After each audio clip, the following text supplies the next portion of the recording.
Start by ensuring your Element TV is powered on. For Bluetooth pairing on newer models, press and hold the pairing button, typically found on the back or inside the battery compartment, for 3 to 5 seconds until the LED light flashes. The TV will then prompt you to pair. Select Yes or follow the on-screen instructions. If Bluetooth pairing fails, you can use IR infrared.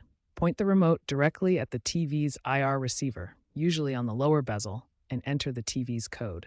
Check your manual for 116 or other Element models. Lastly, for HDMI CEC, enable CEC in your TV settings to allow the remote to control connected devices via HDMI seamlessly.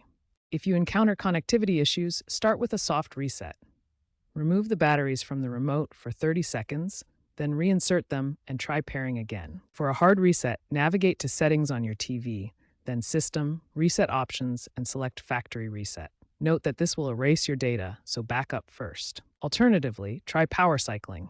Unplug the TV for 60 seconds, then plug it back in and reattempt pairing. If issues persist, ensure the remote is within 10 feet of the TV and minimize interference from other devices. Use the Xumo app on your smartphone to control the TV, or contact Element Support for assistance or a replacement remote under the 1-year warranty.